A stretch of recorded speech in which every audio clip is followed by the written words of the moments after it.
good a day as any to walk the property a bit, to show you our driveway at least.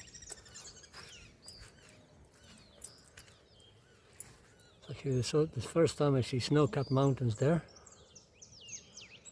It's part of the Cordillera that runs all the way from Ecuador to Argentina. So a vegetable patch.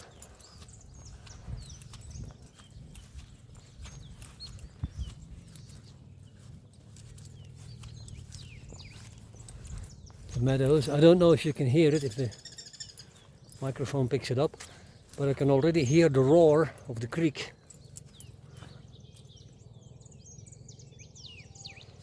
We will hear that in a minute, obviously. So there we have the corral where the pigs used to be. It's like a stone circle.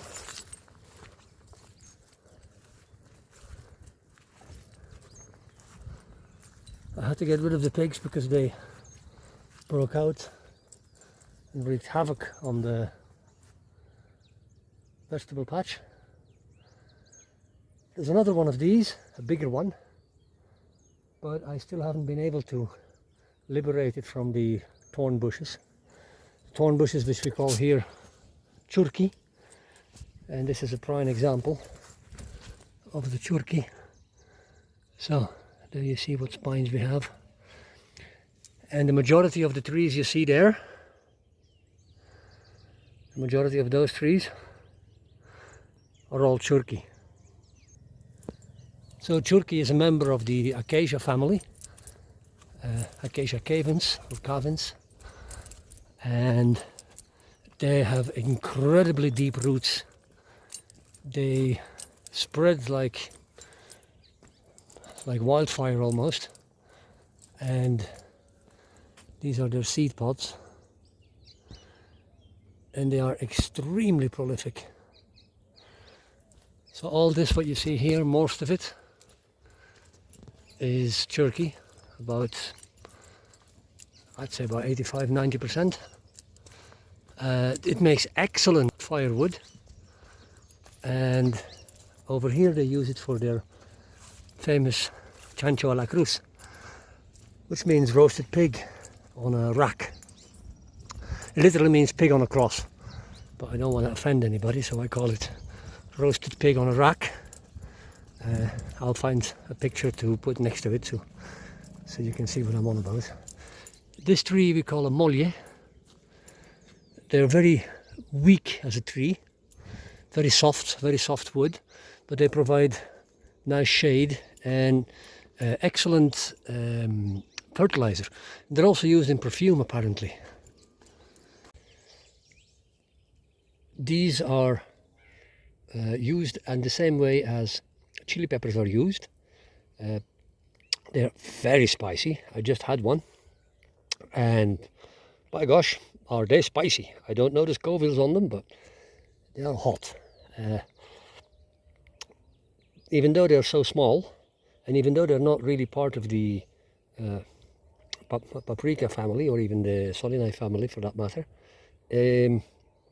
they are used in that fashion, and they are extremely hot. And they're growing wild here. They're very much appreciated, very much prized here in Bolivia. But we have like a wild forest of them here all over the gaff. The thing is, you can't really cultivate them, apparently. People have tried to take cuttings and plant them in gardens, and 9 out of 10 they don't take. They're very difficult to domesticate. But in the wild they grow like weeds. These are becoming a plague. Here we call them sunchu, and they're a member of the sunflower family. They were brought in from outside of Tarija, and they've since taken over, and now they've become almost a plague. They're a member of the sunflower family, so that means that they are allelopathic, so they don't allow that many other plants to grow in their vicinity. It doesn't look like it, but if you look underneath, you will see there's very little other vegetation under there, and that's not just because of the lack of light. I see that in my sunflowers as well. Underneath the sunflowers there's hardly any other vegetation. And when I say that Shunchu is becoming a plague, here's the proof. You might say, well, it's good for the bees. Yes and no, because what happens then is you propagate the same species, so you never get rid of them. So eventually the land goes barren and will only produce this same flower, and that cannot be the objective of the game, can it?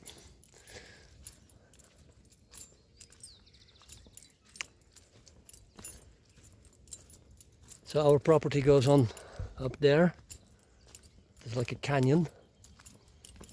I'll have to go up there one day and take you there. But for now, I wanted to show you the creek. And after the rain, it's been raining since 2 or 3 o'clock this morning. Now it's a bit overcast. It stopped a bit. Now it's about 9:30. So I wanted to show you the creek, because with heavy rainfall it can be quite spectacular. And I also want to see if I can actually get out, because if it rains so heavily, very often I'm completely locked in. So there you go, Shunchu as far as the eye can see, and Churki. So not the happiest of combinations, but what can you do? Now this is our driveway. This is to go to the field, and this is our driveway to go to the house. Basically the same thing.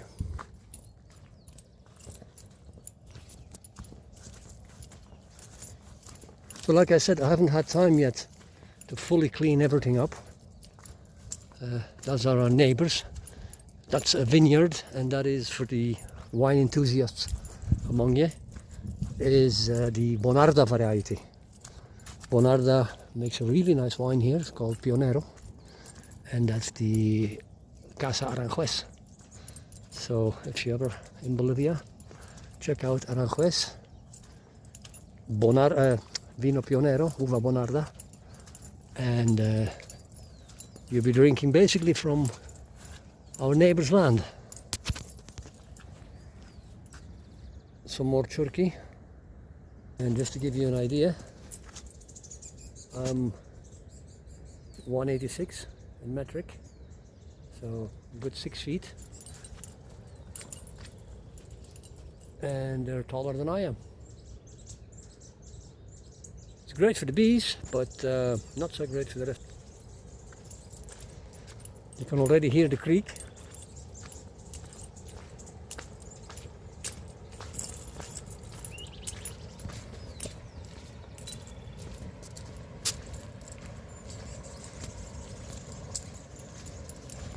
This is a runoff from the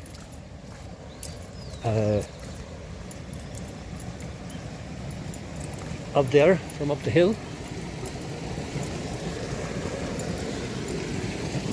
And you can actually hear the noise it's making. So it's quite ferocious already.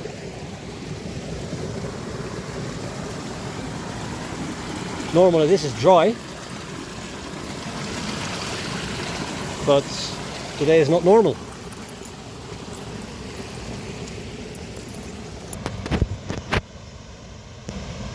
I'm going to have to shout a bit. This is the small waterfall next to our house, next to our entrance. Usually the water is crystal clear,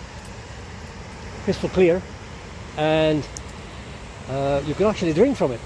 But now with the rains, it's washed out a lot of mud from upstream, obviously, and yeah, this is what it looks like now.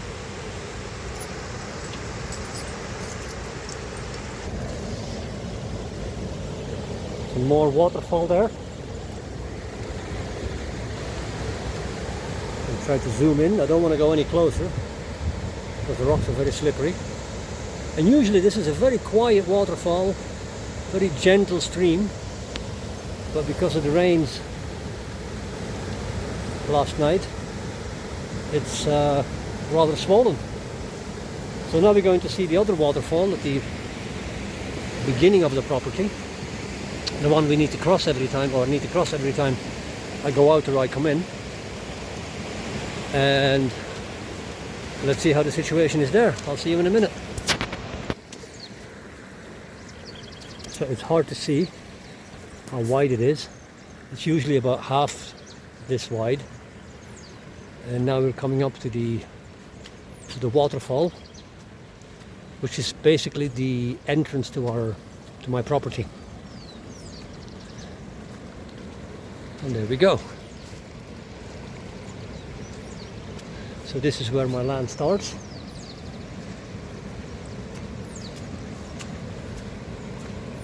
And this is the waterfall now. The main road is up there. It's only about 100 meters more. And this is what we need to cross with the car. So that's why we have a Jeep. No other car would do.